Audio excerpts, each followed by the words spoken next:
네, 오늘은 누가복음 16장의 말씀을 가지고 그분의 자비하심의 모든 걸 걸어라 라는 제목으로 말씀을 나누도록 하겠습니다.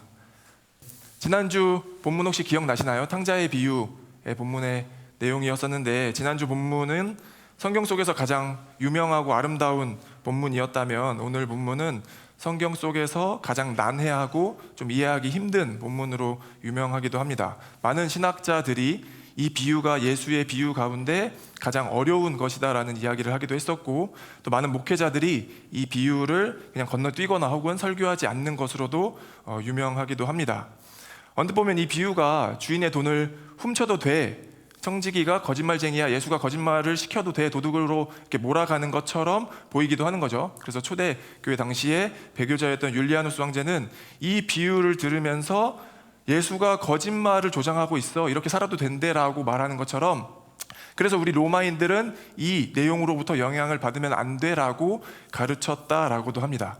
아마 여러분들도 어느 정도 동의가 되실 수 있을 것 같아요. 읽으면서 이거 뭐지? 내가 뭐 잘못 읽었나? 라고 하는 듯한 어떤 느낌을 받기도 했을 겁니다.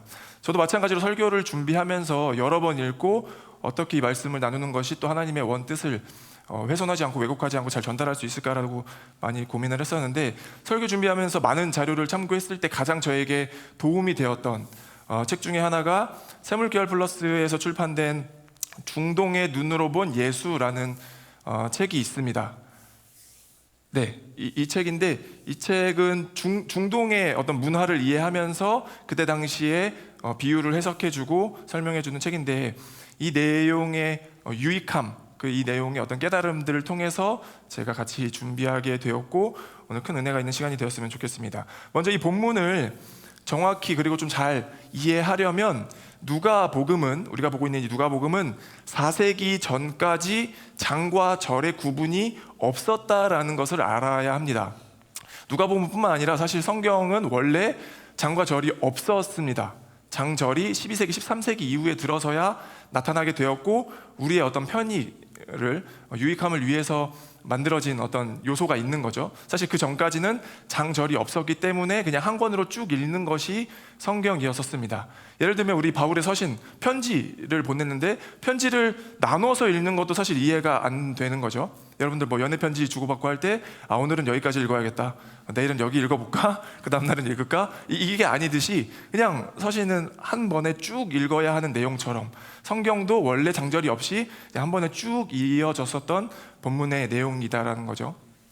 그렇게 봤을 때 우리 15장과 16장이 연결된 본문이다라는 것의 정보를 획득하고 성경을 이해하면은 훨씬 더 도움이 되는 거예요. 예를 들면 15장에 세 가지의 비유가 나왔을 때 우리는 그 세 가지의 비유를 한 선상에 두고 이해를 하니까 조금 더 쉽게 이해가 됐던 것처럼, 만약 15장도 16장도 그냥 장절이 없이 그냥 한 번의 이야기다라고 했으면 우리는 그 선상에서 이 본문을 해석할 여지가 있었던 것이죠.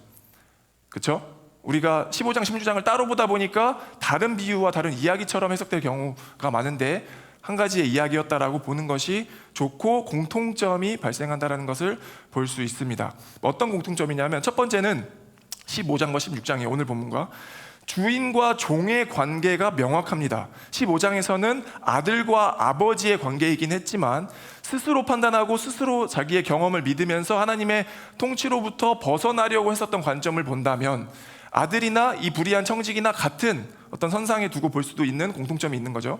두 번째, 두 이야기 모두 교만하였다라는 것이 깨달아지는 순간이 발생합니다. 그 아들이 제정신이 들어서 라는 본문을 통해 내가 이런 존재였지, 난 아버지가 필요한 존재였지 라는 것이 깨달아지는 경험. 마찬가지로 이 불의한 청지기가 해고 통보를 받았을 때서야 내가 이렇게 하면 안 됐었는데 라고 하는 깨달아지는 지점이 발생했다라는 공통점이 또 있고요. 마지막 세 번째는 아들이 염치 없이 아버지를 찾아갑니다. 그렇죠? 근데 그 아들이 아버지를 찾아갈 수 있었던 이유는 무엇이냐? 그 힘은 무엇이냐?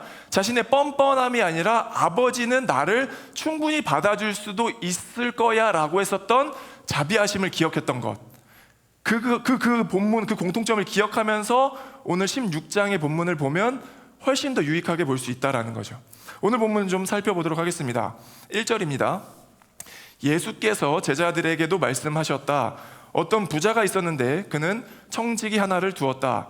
그는 이 청지기가 자기 재산을 낭비한다고 하는 소문을 듣고서 어떤 부자에게 청지기 하나가 고용되어서 있었다라고 하는 거예요. 우리 지난 10장에서도 청지기 본문을 설교했을 때 기억나시는지 모르겠는데 원어로 오이코노모스라고 했었습니다. 그렇죠? 근데 이 오이코노모스는 경제를 뜻하는 단어 이코노미의 어원이 된다라고 했었어요. 그러니까 경제적 용어로 사용되었던 이름인 거죠.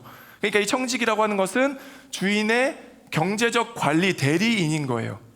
당시에 일꾼으로 불리던 단어는 디아코노스라고 하는데 이 일꾼과 청지기는 개념이 조금 다른 거죠. 일꾼은 주인이 그냥 시키는 일만 하게 되는 어떤 수동적인 상태를 말할 수도 있겠고, 이 청지기는 권한을 위임받은 주인의 재산을 관리하는 관리자로서의 직무를 담당하던 사람이라는 거예요. 그런데 이 부자가 고용했던 청지기가 주인의 재산을 낭비한다라는 소문이 듭니다. 보통 이 소문을 들으면 우리가 1차적으로 할 수 있는 행동은 뭐냐면 그 소문이 사실인지를 확인하는, 그렇죠? 청지기를 데려다가 너 어떻게 된 일이야 라고 물어보는 것이 보통일 것 같은데 2절에 보니까 즉시 그를 불러다가 그냥 이제 너는 일을 못해 해고 통보를 하는 것을 보게 되는 거예요. 그 말은 어떤 뜻이냐면 이 주인이 자비가 없다라는 말이 아니라 어떤 정말 믿을 만한 사람으로부터 그 정보를 획득했다라는 것으로 해석하기도 합니다. 무슨 말인지 이해가 되시나요? 그러니까 자비 없이 그냥 바로 해고 명령을 통보했다라는 게 아니라 정말 신뢰할 만한 사람이 이 정보를 주었기 때문에 그걸 따져보지 않아도 이건 사실이다라고 하는 것 안에서 해고 통보 명령이 있었다라는 거죠. 두 번째, 그리고 그런 정보를 그 주인에게 주었다라는 것만 봐도 이 주인은 꽤나 자비로운 혹은 존경할 만한 혹은 선한 사람이다라는 것도 유추해 보게 돼요. 왜냐하면 그런 어떤 재산의 낭비가 있을 때 이 사람이 이 사람에게 알려준다라고 하는 것은 이 사람을 좋아하니까 알려주지 않았을까요? 너무 그냥 그 고리대금업자처럼 무자비하게 그냥 막 착취하는 주인이었다라고 하면 알면서도 알려주고 싶지 않았을 것 같다라는 거예요. 근데 그런 낭비가 있을 때 그런 재산을 이 사람에게 알려주었다라고 하는 것은 이가 성실한 혹은 선한 꽤나 괜찮은 사람이다라는 것을 한 번 더 우리에게 알려주는 정보가 되기도 한다라는 거예요. 2절 볼까요? 2절 한번 같이 읽어보겠습니다. 2절 읽겠습니다. 시작.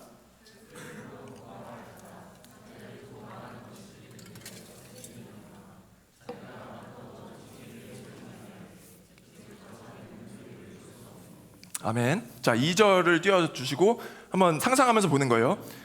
매우 이제 긴장감이 도는 어떤 대화입니다.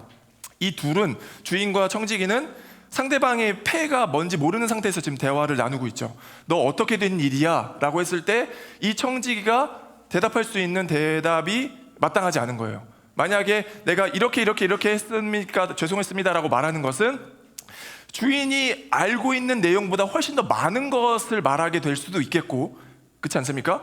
혹은 주인이 알고 있는 내용보다 훨씬 덜하게 말하게 되면 거짓말을 치는 행위가 될 수 있기 때문에, 그렇죠? 그렇기 때문에 청지기가 대답할 수 있는 것은 어쩌면 침묵이 가장 지혜로울 수도 있었던 거죠. 이해가 되십니까? 지금 서로의 상대방의 패가 무엇인지도 모르는 상황에서 긴장감 있는 대화가 진행될 때 청지기는 침묵을 선택하면서 꽤나 우리에게 이게 지혜로운 청지기였구나, 굉장히 똑똑했던 청지기였구나라는 것을 다시 한번 알게 되는 거예요. 해고 통보를 받은 시점부터 모든 권한이 사라집니다.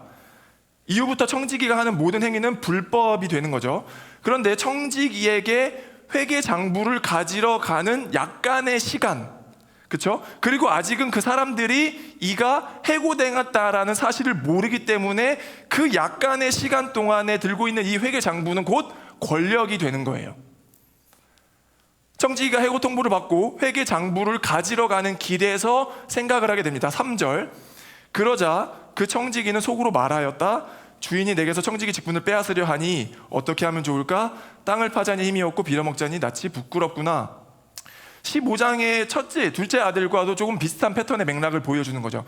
제정신이 들어서 쥐염 열매라도 먹고 싶었으나 도저히 아무것도 안 되는 그 초월의 상태, 나의 힘과 능력으로는 아무것도 할 수 없는 완전히 비어져 버린 그 상태에 지금 도리하는 거죠. 4절. 옳지, 내가 무엇을 해야 할지 알겠다. 내가 청지기의 자리에서 떠나려 할 때 사람들이 나를 자기 집으로 맞아들이도록 조치를 해놔야겠다. 그러니까 아주 약간의 이제 시간이 남아 있는 그 청직이 회개 장부를 가지러 가는 그 시간에 어떤 생각이 난 거죠. 5절부터 7절까지 한번 읽어보면 좋겠습니다. 우리 같이 읽겠습니다. 시작.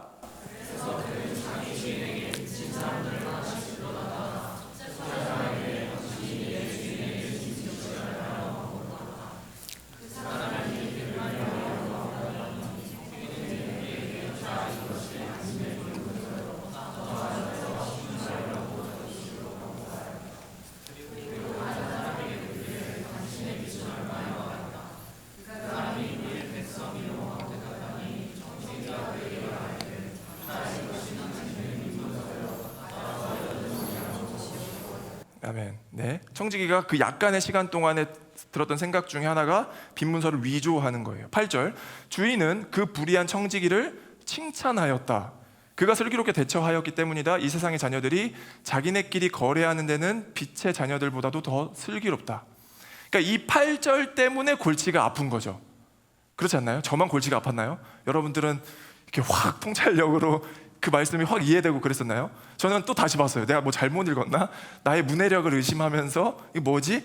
그러니까 6, 7절, 그러니까 5, 6, 7절 동안에 꾀가 발생한, 지혜가 발생한 그 청지기가 이런 문서를 위조하면서 벌였던 행동을 설명하면서 8절에 주인이 그를 칭찬하였다. 아니 뭐라고? 자기 재산을 낭비하였는데 손해보게 하였는데 칭찬하였다라고? 그러니까 성실하지 못했던 청지기가 해고당하는 것도 이해가 돼요. 그렇죠? 그 청지기가 위기감 가운데 그런 실수를 하는 것도 이해가 된다라고요.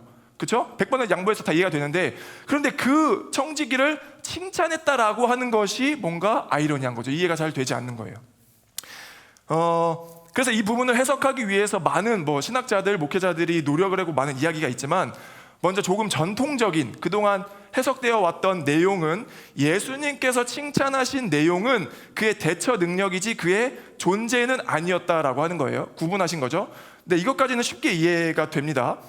그럼 그가 칭찬받았던 행위 내용은, 능력은 무엇이었는가라고 했을 때, 세상 사람들은 이렇게 위기의 순간에 그냥 가만히 앉아있지 않고 최선을 다해서 어떻게든 극복해 보려고 노력을 하는데, 그렇죠? 그냥 그 해고 통보를 받았다라고 해서 거기서 그냥 바로 끝나는 것이 아니라 어떻게든 살아보려고 열심히 노력하고 열심히 살아가고 열심히 자기의 노력들을 해 나가는데, 믿음 있는 사람들이, 신앙이 있는 사람들이 그렇지 못할 이유가 무엇이냐, 더 열심히 그렇게 해봐야 되는 것 아니냐라고 이야기되던 것이 어쩌면 전통적인 그동안 우리 안에 들려졌던 어떤 메시지 이야기였다라는 거죠. 그러니까 일부는 저는 들으면서 동의가 안 되던 건 아니었지만 전적으로 동의하기는 조금 어려웠었어요. 왜냐하면 그럼 예수님께서 경쟁을 하라는 말씀이었나? 그렇죠? 그럼 예수님께서 더 이렇게 치열하게 우리가 열심히 살기를 더 원하셨다라는 건가? 내 스스로 열심히 사는 것이야 정직한 태도로 너무 좋은 거지만, 경쟁하라는 말처럼 들리는 이 본문의 정통적인 해석과 이야기가 썩 와닿지 않았다라는 거죠. 아마 느끼실 텐데, 노력이라고 하는 것을 객관화시키기가 매우 힘듭니다. 그렇지 않나요? 그러니까 눈에 보이지 않는 어떤 진정성, 노력이라고 하는 어떤 가치적인 부분들을 우리가 객관화시켜서 너는 노력하지 않았어 라고 이야기는 할 수 없다라는 거죠. 그렇지 않나요? 내가 노력하지 않았다라고 증명할 방법도 없는 것이고, 그가 얼마나 노력했는지를 수치로 확인할 수 있는 방법도 없는 거예요. 그렇다 보니까 우리가 이 말씀을 보면서 더 열심히 노력해야지라고 해석하는 것은 썩 와닿지 않았다라는 말이 되고, 그보다 더 동의되지 않았던 것은 뭐였냐면, 그렇다면 예수님께서는 정말 우리의 앞날, 나의 앞날을 위해서 수단과 방법을 가리지 않고 준비해도 된다는 말씀이신가? 혹은 사기와 불법을 써가면서까지도 나의 앞날을 준비하기 위해서 수단과 방법을 가리지 않아도 된다라는 말처럼 해석할 수 있다라는 말인가? 그게 이제 납득이 안 되는 거죠. 그러니까 기독교에서 가장 어려운 지점일 수 있을 것 같아요. 결과와 목적도 아름다워야 하고 과정과 방식도, 방법도 아름다워야 하는 거죠. 그러니까 물론 100% 결과가 아름답지 않았다라고 해서 너 잘못했네 라고 바라보진 않습니다. 우리는. 그렇죠? 왜냐하면 우리는 연약한 존재이기 때문에 하다 보면 실수하기도 하고, 우리가 모든 과정의 변수를 다 알고 하는 건 아니기 때문에 결과 때문에 그 모든 것을 왜곡하는 것은 아니나, 그러나 출발할 때 우리는 선한 마음인지 아닌지는 구별할 수 있다라는 거죠. 그 처음에 마음을 말하는 거예요. 우리가 이 과정을 시작하는 데 앞서서 우리의 마음이 선한가, 이 목적과 과정과 모든 동기가 선한가, 그리고 그것을 해나가는 방식과 내용도 선한가, 이 모든 것이 선해야 되기 때문에, 아름다워야 되기 때문에 기독교가 굉장히 어렵다라고 할 수 있는 거예요. 극단적인 예를 들어볼까요? 어떤 부모에게 아이가 태어납니다. 이 부모는 아이를 너무나도 사랑한 나머지 아주 예쁘게 아름답게 날씬하게 키우려고 밥을 안 준 거예요. 그러다 보니까 애가 밥을 굶다가 결국 못 먹어서 죽게 돼버립니다. 반대로 어떤 부모에게 아이가 태어났는데 너무 마음에 안 들어, 나를 안 닮았어, 안 예뻐. 부모의 얼굴일 텐데 안 예뻐요, 너무 마음에 안 드는 거야. 그래서 야, 너 먹고 죽어 해서 밥을 계속 줍니다. 먹고 너무너무 살이 포동포동하게 아름답게 잘 쪄서 건강하게 자란 거예요. 그럼 이 두 부모 중에 누가 잘못했냐라는 거죠. 둘 다라는 거예요. 왜냐하면 사회적으로 세상적으로 보기에는요, 과정은 안 보기 때문에 그냥 결과적으로 잘 큰 아이 부모에게는 책임을 묻지 않을 텐데, 하나님은 우리의 마음과 의도와 중심을 보시기 때문에 악한 마음으로 그것을 진행해왔던 그 과정도 다 보시는 거죠. 그래서 기독교의 어려운 지점이 뭐예요? 목적도 아름다워야 하고 그 과정도 아름다워야 하는, 이해가 되실 거예요. 최근에 우리 완일 집사님이 회사에서 어떤 좀 큰 일이 있었다라고 하는 거예요. 그 내용을 들어보니까 지금 완일 집사님께서는 그 독일계 회사의 한국 지사의 관리자로 지금 일을 하고 계십니다. 자동차 회사 부품 이렇게 회사인데, 법인이 독일에 있다 보니까 한국 지사까지 꼼꼼하게 다 관리하기는 어렵잖아요. 그러다 보니까 늘 어떤 이렇게 회사가 운영되어지고 있었는데, 한 번은 고객사로부터, 클라이언트로부터 어떤 문의가 온 거죠. 계약을 합시다, 어떤 걸 좀 이렇게 도와주세요라고 해서 계약 문의가 왔다라고 합니다. 그런데 그 계약 내용을 보니까 우리 지사가 그냥 처리하기에는 매뉴얼을 초과한 거예요. 그러니까 우리가 단독으로 결정하기에는 할 수 없는 범위를 초과했던 거죠. 그러다 보니까 당연하게 그럼 해야 되는 원칙은 뭐예요? 본사랑 협의를 해서 이렇게 문의가 왔는데 해도 됩니까? 묻고 그때서야 결정을 해야 되는데, 그 회사에 오랫동안 일했던 관리자들은 그냥 합시다, 해도 됩니다, 이거 큰 문제 안 생깁니다, 이거 그냥 이렇게 처리해서 빨리 계약 따내고 나중에 뭐 보고를 한다거나 나중에 이렇게 해도 전혀 문제가 안 생기니까 그냥 그렇게 진행을 합시다라고 이야기가 된 거예요. 근데 집사님은 아직 일한 지가 많이 안 되셨으니까 이게 다 파악하는 과정에 있었고, 근데 아무리 생각해봐도 집사님 생각하기에는 도저히 이게 말이 안 되는 거죠. 왜냐하면 이건 매뉴얼이고 원칙이니까. 그래가지고 다 계약이 진행되었던 것을 무르고 거기에 전화를 해가지고 우리가 이러이러한 상황이고 우리의 매뉴얼을 초과한 내용이니 지금 당장 결정을 해야 되면 우리는 할 수가 없고, 우리에게 조금의 시간을 줄 수 있다면 본사랑 협의해서 바로 연락을 좀 드리겠다라고 해서 공문을 보냈다라는 거예요. 그리고 이제 며칠 뒤에 본사랑 이야기가 되고 결국에는 계약을 똑같이 진행을 하죠. 그러니까 이 과정 가운데 그 회사 직원들이 경험할 수 있는 건 두 가지예요. 야, 봐, 어차피 똑같잖아, 어차피 된 거 똑같은 거 아니야? 너 만약에 그러다가 안 됐으면 어떻게 할 건데? 어차피 될 일 그냥 그렇게 쉽게 하면 되지, 그리고 나중에 다 하면 되는 건데 왜 그렇게 하는 거야? 라고 할 수 있는, 기존에 그렇게 운영해 왔던 과정을 무시하고 결과만 좋으면 되라고 생각할 수 있는 사람들, 그리고 혹은 반대로 한쪽에 어떤 직업의 윤리, 그렇죠? 우리가 하는 어떤 이 과정에서의 선함을 추구하려고 했었던 그런 사람들은 이 모습, 이 경험을 보고 그치, 과정이 옳아야 결과가 옳은 거지 라는 것을 좀 경험할 수 있는 기회가 되지 않았을까라는 생각이 들었다라는 거예요. 그러니까 기독교가 어려운 지점은 전 그거라고 생각하는 거예요. 우리가 목적과 바라보는 시선도, 생각하는 것도 아름다워야 하는데 그걸 추구해 나아가는 방법도 아름다워야 하기 때문에 오늘 말씀에 비춰봤을 때 제가 동의되지 않았던 지점은, 그럼 예수님께서는 과연 사기 혹은 거짓말까지도 사용해도 된다고 말씀하시며 우리의 삶을 준비하라고 하셨을까? 그게 이제 납득이 안 됐던 거죠. 그래서 이 본문을 더 잘 우리가 해석해 보기 위해서 몇 가지의 정보를 좀 더 모아보는 거예요. 첫 번째, 아까 말씀드렸다시피 이 부자는 나름대로의 어떤 사회적으로 존경받고 인자한 사람이었을 거다라는 가능성을 얘기했고, 그것이 좀 합리적이었던 이유는 그런 문제가 발생했을 때 당연하게 바로 그냥 혼내거나 사기죄로 넣어버리거나 가족들을 다 불러놓고 막 이렇게 모질게 굴었을 수도 있는데 조용하게 그냥 해고통보만 하는 것을 보아 자비로운 사람이었을 거다라는 해석을 저는 해보게 되었고, 두 번째, 불의한 청지기가 문소를 위조했을 때 기름 100말을 50말로 깎아줍니다. 그러면 50말만큼의 가치가 얼마냐? 50말은 500데나리온의 가치라고 하는데 500데나리온, 1데나리온이 얼마냐면 노동자 하루 인건비 정도 되는, 품삯 정도 되는 비용이라고 해요. 저번 주 설교 기억나시나요? 1드라크마, 1데나리온, 같은 가치인 거예요. 그러니까 로마의 화폐냐 헬라의 화폐냐 이 차이 때문에, 그러니까 1,000원이냐 100엔이냐 이 차이라는 거예요. 지금 이해가 되시죠? 그러니까 이 500데나리온은 500일만큼의 노동자의 품삯이면 1년 반 임금이니까 절대 적다라고 할 수 없는 돈이죠. 마찬가지로 200석도 동일한 생각이라고 보면 이 부자는 굉장히 부유했을 것이다라는 게 우리가 예측할 수 있는 내용 중에 또 하나고, 세 번째, 이 문서를 위조할 때 청지기는 그 돈을 빌렸던 채무자와 공범 관계를 만들어 버립니다.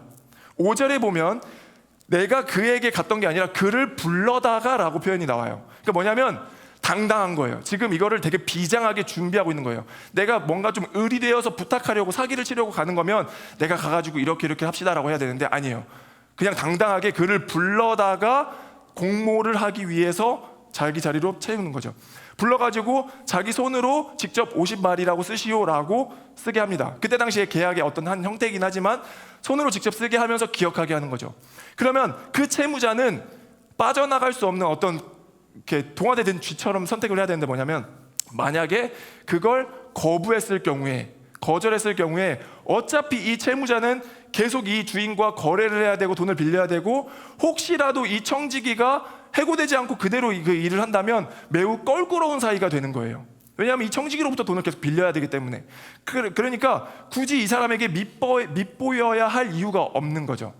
그냥 자연스럽게 바로 그냥 전 못합니다라고 거절하기에도 어려운 상황에 놓여지는 거고, 그리고 만약에 그렇게 공문서를 같이 위조해가지고 사기를 쳤어. 그럼 나중에 주인이 와가지고 너 왜 그렇게 했어? 라고 했을 경우에 또 할 말이 없어지게 되는 거죠. 왜냐하면 저 몰랐어요. 저 청지기가 그렇게 하라고 했습니다. 그냥 말만 들었을 뿐이에요 하기에는, 그러면 그때 당시에 왜 말 안 했어? 그럼 너도 이렇게 깎고 싶었던 거 아니야?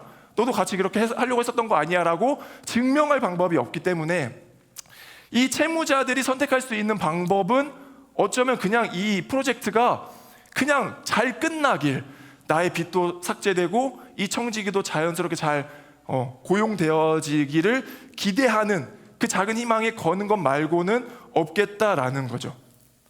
그렇게 모든 문서가 위조가 됩니다. 그 약간의 시간 동안에 생각을 발휘했던 청지기가 모든 문서가 위조가 되고 동네에 소문이 나는 거예요. 어떤 소문이에요? 이 불의한 청지기가 고쳐 쓴 회계 장부를 주인 손에 넘겨주기도 전에 그 가는 길목에 이미 빚을 탕감받은 모든 사람이 동네에 소문을 내는 거죠. 야, 그쪽 집안 주인님이 우리의 빚을 이만큼이나 깎아주었대. 우리의 힘든 삶을 기억하시고 우리가 이렇게 어렵게 사는 것을 아시고 우리의 빚을 이렇게나 깎아주시고, 어떻게 사람이 그럴 수가 있어? 그는 엄청 여전히 자비로운 분이시구나, 엄청 대단한 분이시구나, 우리 이거 아니었으면 도저히 살아갈 방법이 없는데 어떻게 이런 일을 할 수가 있지라는 소문을 먼저 동네에 퍼뜨려 버리는 거죠. 그리고 그 청지기를 마주했을 때 주인이 선택할 수 있는 옵션은 두 가지입니다. 말도 안 되는 소리 하지 마, 어디 개떡 같은 소리 하지 마, 이거 다 거짓말이고 사기야, 너네 다 150, 80 다 갚어, 그대로 다 나에게 돈을 가져와 라고 할 수도 있고, 두 번째는 뭐예요? 그냥 그대로 자기가 자비로운 사람이 되기를 선택하는 거죠. 그런데 그때 당시에 중동의 문화, 아주 권위적이고 엄격했던 가부장적인 그 권위적인 사회 안에서는 이만큼 재력이 있고 이만큼 명예가 있는 사람에게 더 중요한 것은 무엇이냐? 명예예요. 이름이라고요. 그가 그 밥상을 뒤집어 엎는 꼴이 되는 거죠. 그 돈을 다시 갚으라고 거짓말을 했다라는 것은. 그럼 그가 선택할 수 있는 한 가지의 유일한 선택지는 뭐였어요? 그냥 그렇게 그 동네에 자비로운 사람이 되는 것. 나는 그렇게 인자한 사람이야, 우리 동네를, 우리 마을을 내가 그렇게 선하게 인도해 가고 있어라고 자기 스스로 자비로운 사람이 되기를 선택하는 답안지 말고는 없었다라는 거예요. 그러니까 예수님이 이 불의한 청지기에게 칭찬하신 지혜가 뭐예요? 주인은 자비로운 사람이라는 것을 알고 있었던 지혜인 거죠. 그리고 내가 이 실수는 도저히 용납될 수 없는 거지만 혹시라도 만에 하나 정말 해결이 될 수 있다면 그건 유일한 방법 하나는 뭐예요? 그의 자비가 나를 용서해 주는 것, 그거에 올인을 한 거라는 거죠. 그러니까 15장, 16장 연결된 본문이라고 봤던 것 중에 뭐냐면 이 둘째 아들이 돌로 쳐 죽여도 마땅한 문화였거든요. 이미 그는 그냥 사형당해도 전혀 문제가 되지 않는 아버지 유산을 갖고 도망간, 아버지 없어도 됩니다라고 했었던 그 문화는 말도 안 된다라고요.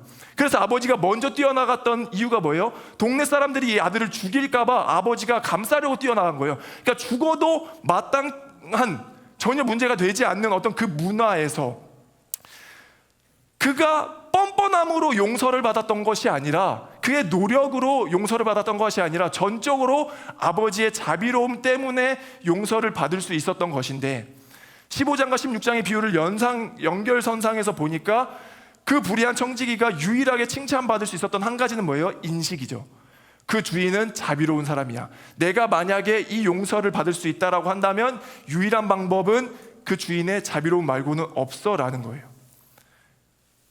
주인의 자비로움에 나의 목숨을, 모든 것을 다 거는, 자기의 운명을 거는 일. 그러니까 우리가 용서받을 수 있다면 오직 그거 아니고서는 방법이 없다라는 명확한 인식이라는 거죠. 우리도 어쩌면 하나님의 자녀로 인간답게 조금 더 존엄을 지키며 조금 더 타인을 배려하며 선을 지키며 살아갈 수 있는 유일한 방법도 뭐예요? 우리의 열심이 아니라 그분의 자비하심이라는 거죠. 시편 103편 8절, 주님은 자비롭고 은혜로우시며 노하기를 더디하시며 사랑이 그지 없으시다. 에베소서 2장 4절 5절, 그러나 하나님은 자비가 넘치는 분이셔서 우리를 사랑하신 그 크신 사랑으로 말미암아 범죄로 죽은 우리를 그리스도와 함께 살려주셨습니다. 여러분은 은혜로 구원을 얻었습니다. 아멘. 할렐루야. 우리는 은혜로 구원을 받은 존재다라는 거죠. 하나님의 자비가, 그렇죠? 그 자비가 넘쳐나셔서 어떤 우리의 노력으로 열심으로 이 자리를 채워진 것이 아니라 그분의 전적인 은혜와 견인으로 이 자리 가운데 앉아 있을 수 있다라는 거예요. 그러니까 15, 16, 17 비유가 많이 등장합니다. 그렇죠? 비유는 강력한 메시지를 품고 있죠. 어쩌면 때로는 이렇게 하세요라는 율법보다도 더 강력하게 와닿는 게 비유라는 거예요. 그 속뜻을 우리가 깨달을 수만 있다면. 그래서 비유를 잘 깨닫기 위해서는 누구에게 한 말인지를 아는 것이 중요합니다. 15장에서도 그래서 1, 2, 3절을 읽었던 거예요. 당시에 율법학자들, 종교 지도자들에게 말씀하셨던 것처럼. 16장 1절, 예수께서 제자들에게도 말씀하셨다. 그러니까 오늘 우리 지금 설명했었던 이 비유의 본문이 제자들에게 말씀하셨다라고 하거든요. 뭐죠? 한번 생각해 보게 되는 거예요. 근데 이제 또 한번 묵상하면서 아, 그래, 제자들에게 어쩌면 더 진짜 필요한 말씀일 수 있겠다라고 생각이 들더라고요. 왜냐하면 신앙생활을 이제 막 시작한 사람은요, 예수님을 막 영접한 사람은 오로지 초점이 은혜에 머물러 있습니다. 명확하게 초점이 은혜에 딱 가두어져 있는데 1년하고 2년하고 5년하고 10년 한 사람들일수록 오히려 그 초점이 흐려지는 것을 보게 되는, 경험을 하게 된다는 거예요. 어쩌면 그때 당시에 제자들도 종교 지도자들과 막 싸우면서 우리가 제자가 되었어 라고 고백할 수 있는 그 내용은 뭐예요? 내가 예수님을 이렇게 잘 믿어, 나의 믿음이 이렇게 커, 요가 아니라 그분의 우리를 안아주심, 자비하심으로 우리가 신앙, 믿음, 구원, 제자가 될 수 있었던 것인데 어쩌면 제자들에게 지금 가장 필요한 말씀일 수도 있겠다라고 들리는 거죠. 여러분들도 느껴지시나요? 혹은 신앙생활을 지금 10년, 20년 하고 계신 분들, 그 어떤 첫사랑, 그 은혜, 내가 처음 예수님을 경험하고 하나님을 만났을 때 나 주님, 하나님을 위해서 살고 싶어요 라고 고백했던 그 순수한 고백들, 그때 당시에 저 죄가 이렇게 해서 열심히 했어요 라고 고백한 사람 한 명도 없었을 거예요. 아마도 정말 순수한 마음 가운데 하나님을 위하여서 하나님의 사람으로 살고 싶습니다 라고 고백했을 것인데 그 고백이 지금까지도 지속되고 있냐라는 거죠. 그렇죠? 교회를 10년 다니고 20년 다니다 보니까 다는 아니지만 어떤 현상들, 나는 그냥 내가 섬기고 노력하고 헌신했던 것만큼의 받는 것 아닌가?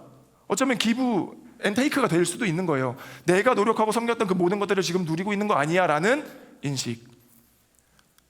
혹시 우리가 이 본문 가운데 깨닫길 원하는 인식은 뭐냐면 그 불의한 청지기가 정확한 인식이 있었던 거죠. 그 주인은 자비로우신 분이야. 나의 모든 것이 회복될 수 있다면 그분의 자비하심 말고는 없어라는 그 명확한 인식이 있었다라는 거예요. 주인의 성품과 주인의 전지와 주인의 전능함을 얘기하는 거죠. 그가 평상시 가운데 그걸 잘 인식하고 살았으면 좋았겠으나 물론 잘 안 된 거죠. 그러나 극단적인 어떤 최종적인 정말 그 절체절명의 위기의 순간에 그럼에도 주인의 자비하심을 선택할 수 있었던 그 인식, 만약에 극단적으로 우리는 평상시에 늘 하나님을 고백하고 살지만 정말 위기의 순간에, 정말 절체절명의 순간에 나의 경험과 나의 인식으로 서두르는 그 생각은 어쩌면 틀릴 수도 있겠다는 거예요. 그러니까 이 둘 중에 어떤 게 믿음일까요? 어쩌면 우리는 잔잔함 가운데 아무 고민과 걱정이 없었을 수도 있겠는 거예요. 그러니까 그가 진짜 믿음이 우리에게 드러나는 어떤 현상은 뭐예요? 평상시가 아니라, 평상시도 늘 중요하지만 정말 위기의 순간에 그 순간 가운데 주인이 하나님이 자비로운 분이시다라는 것을 인식할 수 있었던 것이 그가 칭찬받은 이유라는 거죠. 하나님은 전지전능하십니다. 믿으십니까? 그리고 그분은 선하십니다. 아멘. 인간은 무엇을 믿고 사는지에 따라 너무나 큰 질적 차이를 보이는 거죠. 같은 사물과 같은 현상을 보더라도 무엇을 믿고 사는지에 따라서 그 현상에 대한 해석이 너무나도 다른 거예요. 그러니까 이 동일한 시대, 2026년을 살더라도 이 시대와 이 도시와 이 직장과 이 교회를 함께 살아가더라도 서로 너무 다른 인식과 생각이 있는 것은 뭐예요? 변수가 내 안에 있을 수 있다는 거예요. 내가 어떤 영과 어떤 믿음을 소유하고 있는가에 따라서. 이거는 어쩌면 자기개발과 같은 이야기처럼 들릴 수도 있겠으나 그런 개념과 이론은 아닙니다. 메타인지를 발휘하여서 자, 빨리 긍정적인 사고로 돌이켜서 지금 우리가 어떤 인식으로 살아가는지를 빨리 고쳐냅시다라고 말하는 어떤 그런 개념, 이론, 추상은 아니다라고요. 이건 어떤 거예요? 하나님이 전지전능하시고 살아계셔서, 그리고 그분은 태초에 천지를 창조하신 선하신 분이시고 2026년 3월 15일에도 지금 내 마음 가운데 역사하셔서 그 역사를 견인해 가신다라고 하는 사실, 리얼이라고요. 그거를 우리가 믿느냐 못 믿느냐인 거죠. 긍정적인 생각을 합시다라는 어떤 개념과 추상이 아니라 그분이, 하나님이 태초에 천지를 창조하신 분이 지금도 내 삶을 견인해 가고 계시다라는, 내 삶을 자비로움 가운데 해석하시고 이끌어 가신다라고 하는 고백, 사실의 고백, 믿음이다라고요. 그 믿음의 여부가 우리가 살아가는 도시, 환경, 시대, 교회, 직장 모든 건 다 동일해도 질적 차이가 나타나는 근본적 원인이 될 수 있겠다라는 거죠. 저는 이번 한 주간 살아갈 때 저와 여러분 삶 가운데 그 자비하신 하나님이 우리의 삶을 인도해 주시기를 축복합니다. 아멘. 아멘. 지금도 살아 계셔서 우리의 삶을 날마다 자비로 인도하시는 그 하나님, 이끌어 가시는 그 하나님, 그리고 그분에게 내 모든 소유를 내어드릴 수 있는 명확한 인식, 그리고 마침내 내 모든 소유가 내 것이 아니었음을, 그저 잘 관리하라고 나에게 맡기셨던 것이었음을 인식할 수 있는 깨달음이 이번 한 주간에 있기를 간절히 소망합니다. 아멘. 저는 지난주죠, 이제 지난 한 주도 제가 얼마나 별로인 사람인지를 몇 번이나 이제 마주하면서 삶을 살았는지 모르겠습니다. 그러니까 하나님은 저에게, 우리에게 얼마나 많은, 얼마나 넉넉한, 정말 충만한 자비와 은혜를 베푸시는데 정작 제 자신은 얼마나 많이 자비를 잃고 노여워하고 오래 참지 못하고 하는 모습들을 보면서 아, 참 별로다 라고 막 생각이 들면서 동시에 그 하나님의 어떤 위대함, 정말 그 선하신 분, 신실하신 분, 그 자비로우신 분이 나에게 한 번도 노하시지 않는 모습을 상상하며 많은 그런 시간들을 좀 보냈었죠. 목요일이었던 것 같아요. 목요일에 저희 아파트의 옆 단지 보면 장을 서거든요. 장을 서가지고 뭐 분식집도 있고 닭강정집도 있고 막 여러 가지 있는데 저희는 하원하고 자주 지나가면서 뭐 오뎅도 하나 먹고 떡볶이도 먹고 이렇게 옵니다. 근데 그날도 아인이 하원을 하고 지나가는 길에 그걸 봤고 그때는 약속이 있어서 그냥 지나친 거죠. 근데 그걸 기억하고 있다가 집에 돌아와가지고 아빠, 나 이따 저녁에 저녁 먹고 오뎅 먹고 싶어요. 이제 알겠다고 일단 한 거예요. 바로 갈 상황은 아니니까. 근데 제가 요즘도 아니고 꽤 오래됐습니다. 한 5시부터 8시까지 한 3시간 정도를 진짜 그냥 집에서 너무 피곤하고 졸려가지고 막 이렇게 거의 쓰러져 있다시피 하거든요. 이거는 막 피곤하다 정도가 아니라 그냥 엉덩이를 대고 앉아 있으면 저도 모르는 사이에 잠들어 있을 정도로 막 엄청 피곤해하는 제 모습을 보고 야, 이거 안 되겠다, 건강을 지켜야겠다, 아침에 커피도 끊고 그쵸, 운동도 좀 하고 밥도 잘 챙겨 먹고 해야겠다라고 딱 결단을 한 거예요. 이제 이틀 됐습니다. 더 열심히 해볼게요. 아무튼 그 피곤함 가운데 6시 정도에 이렇게 앉아서 막 어떡하나 이거 막 졸고 있는데 아이니가 밥 다 먹었으니까 이제 빨리 오뎅 먹으러 막 이제 나가자고 하는 거죠. 근데 이미 제 마음에는 싫은 거예요. 왜냐면 이거 다 또 챙겨서 씻겨야 되고 옷 입혀야 되고 오뎅 하나 먹자고 옆에까지 갔다 오는 것도 좀 그렇고 모든 게 다 그냥 제 중심의 귀찮음인 거였었어요. 근데 뭐 어떡해요, 가자고 하니까 또 알겠어 하고 가는 거죠. 투덜투덜 가는데 이한이, 이게 둘째가 유모차를 타고 아이는 그냥 걸어가는 거예요. 근데 이 둘째의 특징은 뭐냐면 이 유모차를 엄마가 아니면 절대 손을 못 대게 하는 거예요. 제가 끌면 안 돼! 막 소리 지르요. 엄마가 해! 엄마가 하라고!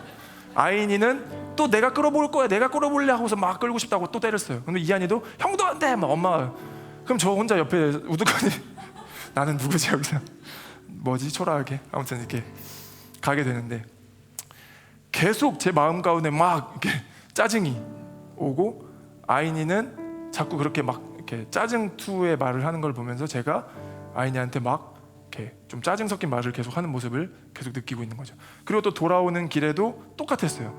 오뎅을 먹고 엄마 갈 때는 이한이가 유모차 타면 올 때는 나 태워준다며 라고 해서 이렇게 자기 안아달라고 하는데 이한이는 줄 생각이 없으니까 그냥 계속 그 현장이 싸움인 거죠.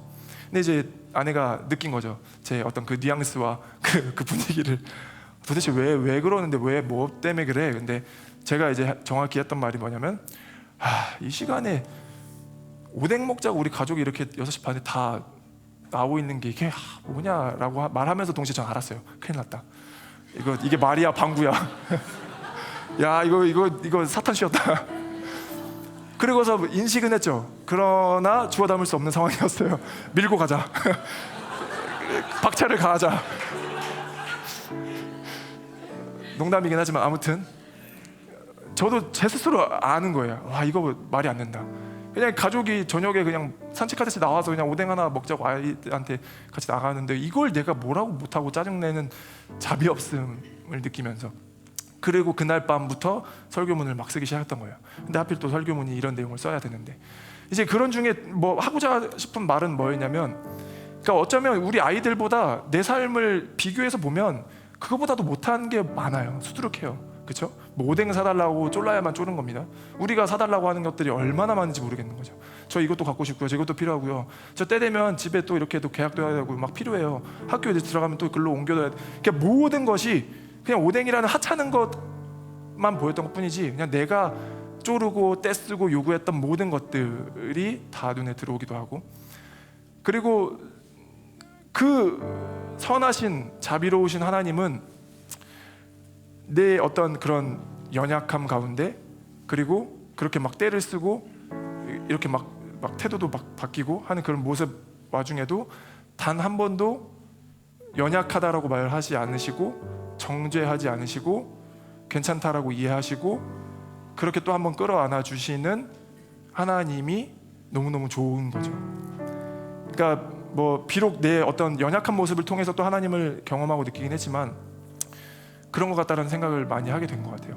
그러니까 우리 아이들한테 막 야 좀 막 이렇게 혼도 내고 하는데 어쩌면 너무 큰 막 20살에 되는 윤리를 제가 기대하면서 짜증내고 혼냈던 것처럼, 근데 그 하나님은 제가 어떤 나이와 어떤 태도로 살아가더라도 그럼에도 일단 먼저 이해하시고 자비로움으로 우리를 이해해 주셨는데, 참 그 하나님이 너무 좋다라는 고백과 어떤 나의 그런 연약함들을 좀 반성하게 된다라는 생각을 하게 됐습니다.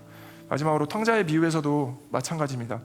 큰아들이 작은아들이 돌아와서 그렇게 파티를 한다고 하길래 심술이 나죠. 안 들어가고 싶어요. 저 집 밖에 나갑니다. 저 안 들어갈 거예요.